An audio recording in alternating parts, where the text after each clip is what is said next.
this book, I think that I've seen people say this on Goodreads, which is quite true. If you have seen a lot of his content, the stuff that is in the book is not new.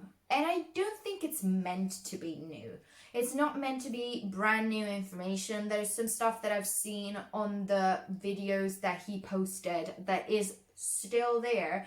And that is basically all coming together in this single book. And so I think that it's important to talk about really cool methods to find your aim and goal.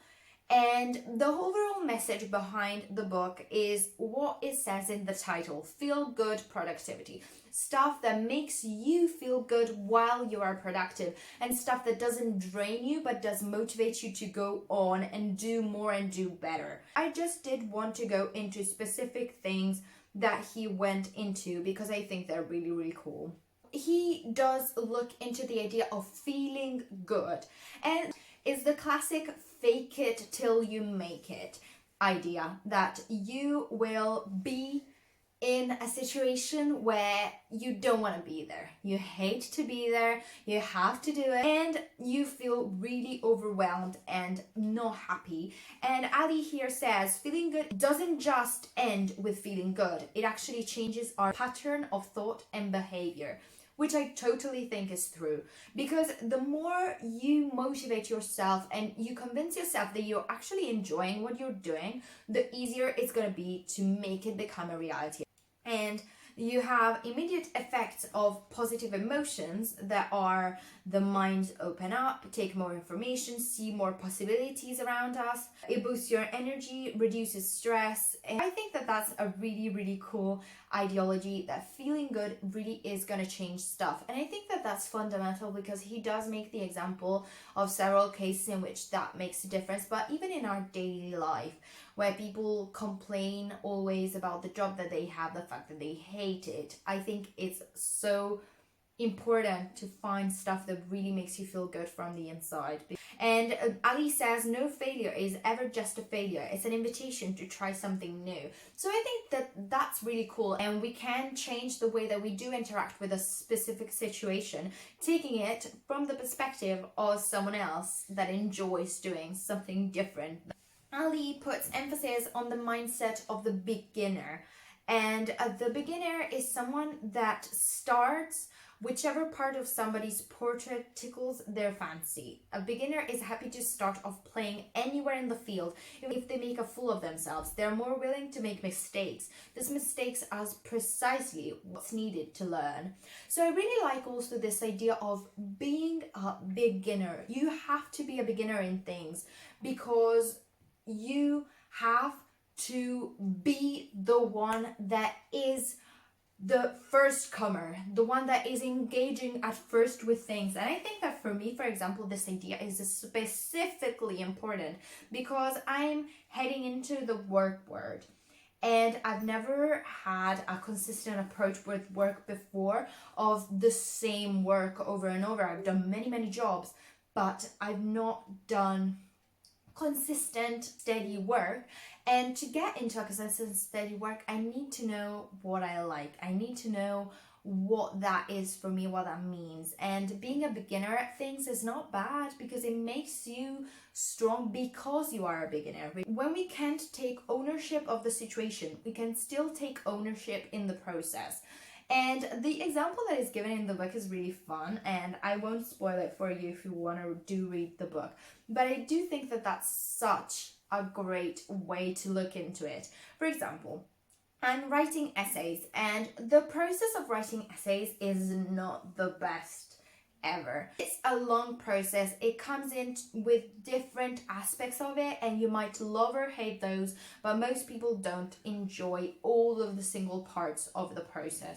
So this helps you to have this mentality that there is something that you can do to change the process in which you're doing things. Automation is a way that, yes, we can look into and it can help us, but if you can't automate stuff, how can you make it more enjoyable for yourself to get into that process and make it fun for you? What is the way that you can make that more enjoyable for yourself. I think that that's such a powerful way to see it. Here we have the example of a Second World War survivor that said, everything can be taken from a man but one thing, the last of human freedoms, to choose one's attitude in any given set of circumstances, to choose one's own way. And I think that the way that we do respond to situation is so fundamental, and it links back to the idea that we were saying at the beginning, but it's so important. And we have to take ownership of the things that we do and how we do react to them, because it's completely going to change the way that we do live our lives. Then the whole book goes into our problem of why we don't do things. And it goes into a whole process that we do go into whenever we are making decisions and why we feel stuck. And the process is dividing in 4 steps that we do take when there is something that blocks us. The overestimation. So you overestimate the negative consequences of choosing the wrong career path, like not making enough money. So in any given situation, think about something that is really terrifying for you and think about the way that you are overestimating that. For me, I think that something that I'm paralyzed by is the idea of leaving a more high earning reality for jobs to move back to Italy to start a family, because I'm thinking that I won't be able to satisfy my family if I'm not a high earning person. Which I'm not even by now. Like, I'm not high earning. It's not like I'm earning £100,000 per year. I'm not. But it's just this mentality that you're never gonna find anything better than what you already have. Then there's the hypervigilance. You become overly attentive to signs that could indicate success or failure of a particular career choice. And recognition, you stop identifying the factors that would contribute to a successful outcome. And then avoidance, you decide to put off making a career decision completely. After all, it can't be that bad sticking it out for another year. That is very enlightening, because understanding how we are doing things and why can really change the result. A solution that Ali proposes, which I think is a really cool solution, is instead of doing SMART goals, which are the ones that we are more used to do, he proposes to do NICE goals. NICE means near term, so near term goals ensure we're concentrating on the immediate steps that we need to take along our journey. They help us avoid being overwhelmed by the bigger picture. Find a daily or weekly objective is the most helpful time horizon. Then we have input-based. For the I, input-based goals emphasize the process rather than distance, abstract end goal, whereas an output-based goal would home in the end result, lose 5 kilos by the end of the year, or hit the bestseller list writing my book. An input-based goal would focus on what we can do in the here and now. Go for a 10-minute walk every day, or write 100 words each morning for my novel. Then it has to be controllable. We want to focus on goals that are within our control. Spend 8 hours a day on my novel probably isn't something you can actually do, which is totally true. So setting a more generally controllable goal, like allocating 20 minutes a day to the task, is more realistic. And finally, energizing. We've already discussed plenty of principles and strategies that make our projects, tasks, and chores more energizing as the way to integrate play, power, and people into those goals you set yourself. And then we have difference between the SMART goals and the NICE goals, which I think is really fundamental. And the SMART goals are, for example, lose 20 pounds within the next 3 months. Whereas the NICE goal would be exercise 30 minutes daily, focusing on activities that are enjoyable and manageable.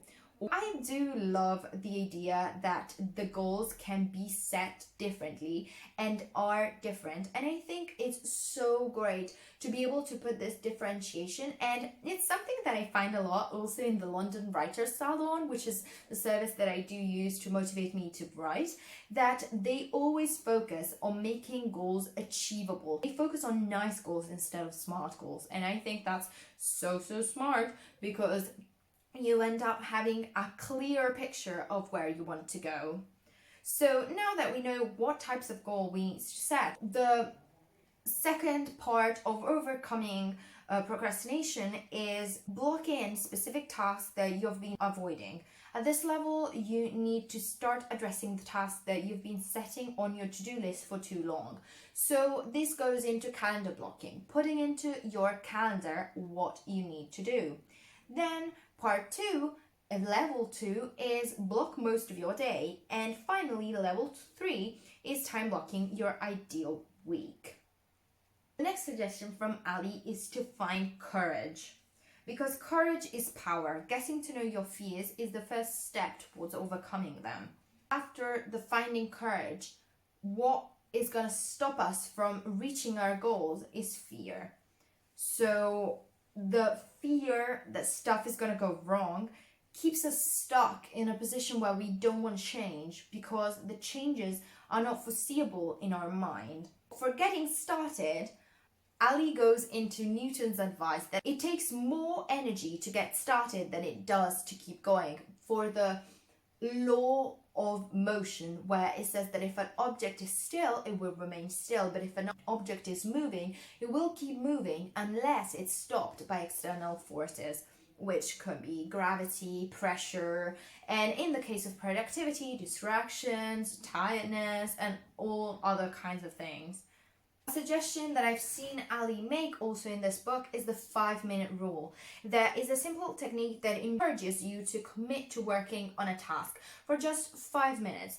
And I think it's really fundamental that in that case, 5 minutes is a time after which you can stop. Most people would decide not to stop, but I think that Ali makes a good point here. That is, in some cases, you do stop because you don't want to feel like you have to continue after those 5 minutes. You just have to continue. If you don't feel like it, don't. But most times you will continue. Then the next suggestion from Ali is tracking your progress, as it provides you with tangible evidence that you're moving towards your goals. Put down a few lines or a single line of diary that tells you where you were compared to where you have gone to. And I think that's super motivating and super useful. This technique that I think is incredible to be able to set your goals in a meaningful way. And this is reflect on your current path, your alternative path, and your radical path. Current path is write out in detail what your life would look like 5 years from now if you continued down your current path. Then your alternative path, write out in detail what your life will look like 5 years from now if you took a completely different path. And third, your radical path, which is write out in detail what your life will look like 5 years from now if you took a completely different path, where money, social obligations, and what people would think are completely irrelevant. I love this idea because this helps you reflect on what you really, really want. If things like money, family expectations, relationships and stuff did not matter. What would you really want to do if you had no responsibilities whatsoever, no intention of looking into what life actually brings out? What would you be doing if those things did not matter? And that is going to direct you like no other thing. I think it's going to be so life-changing. And that couples up with another idea that Ali has of the wheel of life. The wheel of life is this fun image here that is basically divided into 3 sections that are further divided in 3 sections. Relationships, health, and work that are further divided into family, romance, friends, body, mind, soul, mission, money, growth. And then for every single chunk of the pizza, you are going to put down a rating for where you think you are compared to your mission, your goal, your objectives. And the ratings that you're going to give yourself are the ones that are going to be most significant for realizing how far off the path you are to where you actually would love to be. Once you have your wheel, you know where you need to act to do things that are more meaningful to you and more significant. Then 3 steps to take. First, identify the area of your life that your actions feel particularly unfulfilling. That's easy with a wheel. Where's your lowest rating? Where's the one that you need to act the most on to realign your actions with your path?